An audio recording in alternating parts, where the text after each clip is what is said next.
कसे आहात मित्रांनो? आज तुम्हाला एक प्रश्न आहे. जीवनात तुम्ही अनेक वेळा आलेल्या प्रसंगातून निर्णय घेण्याची वेळ आली तर ते घेऊ शकता का?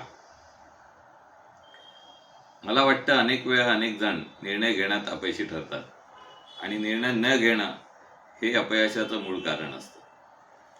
निर्णय चुकणं आणि निर्णय बरोबर येणं हा भाग त्यानंतरचा असतो. पण अनेक जण निर्णय घेताना अनेक वेळा या निर्णयाचे जे परिणाम होतील त्या परिणामाला घाबरून निर्णय घेणं टाळतात. जीवनात जन्माला येणं आणि जन्म पूर्ण होणं हा काय आपल्या आयुष्याचं ध्येय नसतं. आयुष्याचं ध्येय अचिव्हमेंट, काहीतरी मिळवणं, काहीतरी प्राप्त करणं. आणि हे प्राप्त करत असताना अनेक वेळा अनेक प्रसंगात निर्णय घेण्याची वेळ येत असते. तसं पाहता आपण लहानपणापासून अनेक निर्णय घेतच असतो, परंतु जसजसं आपण मोठे होतो तसतसं आपल्या या निर्णयांवर इतरांचा प्रभाव पडायला सुरुवात होते, इतर प्रसंगाचे प्रभाव पडायला सुरुवात होते, इतर परिस्थितीचे प्रभाव पडायला सुरुवात होते आणि त्यानंतर निर्णय घेण्याची जी तुमची क्षमता असते तीच तुम्ही कुठेतरी मिस करून बसता. तर मित्रांनो, अशा वेळेला निर्णय घेताना तुम्हाला अनेक अडचणी येत असतात आणि त्या प्रसंगात तुम्हाला विचार येत असतात की हा निर्णय घेतला तर बरोबर ठरेल का चूक ठरेल. अनेक वेळा असं होतं की लोभापायी किंवा थोड्याशा काहीतरी फायद्यासाठी आपण चुकीचे निर्णय घेतो. त्यावेळेला आपल्या लक्षात येत नाही की आपण घेतलेले निर्णय चुकीचे आहेत आणि हे निर्णय चुकीचे घेताना अनेक वेळा अनेक जणांचा इन्फ्लुअन्स आपल्यावर असत असतो. हा इन्फ्लुअन्स का होतो? कारण अशी गोड बोलणारी व्यक्ती आपल्या शेजारी असते आणि त्यांनी आपल्याला जर प्रमोशन दिलं की हे करा, तर आपण हिंमत करतो आणि ते प्रमोशन घेतो. त्यावेळेला आपण सविस्तर विचार करत नाही की या प्रसंगातून आपला तोटा होऊ शकतो, नुकसान होऊ शकतं. आणि हा थोडासा लोभ, थोडासा फायद्यासाठी आपण घेतलेले निर्णय अनेक वेळा आपल्याला जीवनात अपयशाचा धनी बनवत असतात. मित्रांनो, निर्णय घेताना निर्णय क्षमता ही तुमच्या महत्त्वाची गोष्ट असते आणि निर्णय घेताना परिस्थितीचं आकलन याचा आपण विचार करता आला पाहिजे.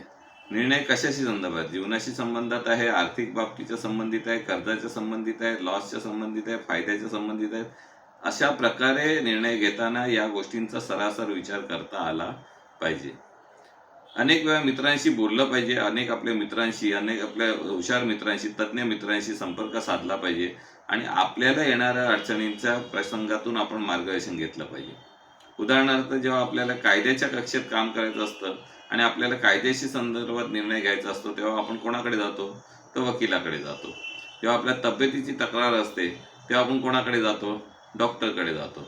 मग ज्या वेळेला आपल्याला एखाद्या प्रसंगात निर्णय घ्यायचा असतो तेव्हा एखाद्या तज्ज्ञाचं मार्गदर्शन लागणं आवश्यक असतं. हा जो तज्ज्ञ असतो त्या क्षेत्रातला तज्ज्ञ असावा ही कल्पना आपण केलेली असते आणि म्हणून आपला त्याच्यावर विश्वास बसलेला असतो.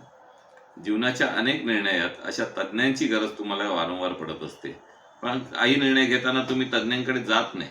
जसं आर्थिक गुंतवणूक, त्यावेळेला तुम्ही एखाद्या कन्सल्टंटकडे गेलं पाहिजे फायनान्शियल, कारण जेणेकरून तो तुम्हाला चुकीचे मार्ग असतील ते अडवेल आणि योग्य मार्गातून पैसा कमवण्याचं मार्गदर्शन करेल. परंतु आठवड्याला कोणीतरी म्हणालं की 10% देतो, तर ज्या बँका वर्षाला 10% देत नाही तिथे आठवड्याला 10% देणारा जो माणूस असतो तो फ्रॉड होणारच आहे हे गृहीत धरूनच तुमच्याशी बोलत असतो. तुम्ही मात्र त्या आशेवर जाता की लगेच मिळतील आणि मग थोड्या दिवसांनी अजून काहीतरी झाल्यावर लॉस होईल आणि लॉस तुमचं कायमचा होऊन जातो. अनेक प्रसंगात अनेक वेळेला आर्थिक फ्रॉड जे असतात ते आपल्याला आपल्या परिस्थितीमुळे आलेल्या वैफल्यातून घडत असतात. म्हणजे आर्थिक उन्नती नसते म्हणून आपण त्या प्रसंगाला सामोरे जात असतो, अशा शॉर्टकट्सना सामोरे जात असतो. पण मित्रांनो, आर्थिक उन्नती कशावर निर्भर करते? जसं तुम्ही नोकरीत असाल तर नोकरीमध्ये प्रमोशन, पगारवाढ, चांगल्या प्रकारची नोकरी हे आर्थिक उन्नतीची साधने आहेत. लॉटरी काढून तुम्हाला लॉटरी लागेलच याची गॅरंटी काही नाही, म्हणून त्या लॉटरीच्यावर पैसा खर्च करण्यात तसा तत्वता काय फायद्याचं नसतं. परंतु थोडासा विचारपूर्वक काम केलं तर तुम्ही पार्ट टाइम काहीतरी उत्पन्नाचे मार्ग शोधू शकता. तुम्ही तुमच्या घरातल्या इतर लोकांना नोकरी, धंद्यात, व्यवसायात गुंतवू शकता आणि आर्थिक उत्पन्नातून तुम्हाला समृद्ध बनवू शकता. प्रत्येक वेळेला निर्णय घेताना, जीवनातले महत्त्वाचे निर्णय घेताना कधी कधी तुम्हाला काही पुस्तकं पण प्रमोट करतील. म्हणजे मोटिवेशनल पुस्तकं जर तुम्ही वाचली तर तुम्हाला मोटिवेशन मिळेल, तुमच्यातल्या उणिवा कमी होतील आणि तुम्हाला त्यातनं काहीतरी मार्ग मिळतील. अशी अनेक पुस्तकं मार्केटमध्ये उपलब्ध असतात, ती वाचण्याचा प्रयत्न करा. यूट्यूबवर जास्त वेळ देण्यात काही अर्थ नसतो, पण जास्तीत जास्त प्रयत्न जर तुम्ही अशा प्रकारची पुस्तकं वाचण्यात घालवला तर थोडासा निश्चित तुम्हाला फायदा होईल.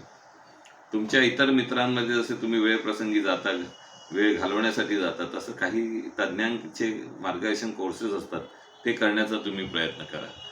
या कोर्सेसमध्ये फी हार्डली ₹99 कधी ₹200 अशी असते. अशा कोर्सेसच्या सेमिनारना जा.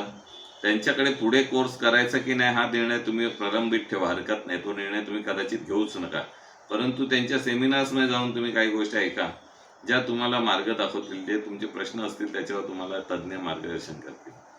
अशा प्रकारे तुम्ही जेव्हा तज्ज्ञांकडून मार्गदर्शन घेणं सुरू कराल, तेव्हा जीवनातले अनेक प्रसंग तुम्हाला सोपे होतील आणि त्यातनं तुम्ही यश मिळवाल. तर मित्रांनो, निर्णय क्षमता ही खूप मोठी गोष्ट आहे, जी तुमच्या प्रत्येकात आहे आणि ती प्रत्येकात असलेली निर्णय क्षमता तुम्हाला जागृत करायची आहे, निद्रिस्त करायची नाही आहे. ती झोपण्याच्या कंडिशनमध्ये जात चालली आहे. तुमचे प्रत्येक निर्णय तुम्ही दुसऱ्या कोणावर डिपेंड राहून घेत असाल तर थोडंसं थांबा, थोडासा विचार करा, तज्ज्ञांना भेटा, तज्ज्ञांकडून मार्गदर्शन घ्या आणि आपल्या जीवनातले निर्णय सुकर करा. तज्ज्ञ मार्ग दाखवत असतात, लक्षात ठेवा, पण निर्णय तुम्हालाच घ्यायचा असतो. हा निर्णय तुम्ही योग्य घ्याल, अशा प्रकारे तुम्ही विचार करणं सुरू करा. जीवनातले अनेक निर्णय जर योग्य झाले तर तुम्ही यशस्वी व्हाल आणि तो सक्सेस तुम्हाला आयुष्यभर पुढे नेणार आहे. तर मित्रांनो, पुन्हा एकदा भेटूया. थोडासा गॅप झाला मध्ये काही कारणांमुळे. यापुढे पुन्हा आपण वेळेवर भेटण्याचा प्रयत्न करूया. धन्यवाद. पुन्हा एकदा.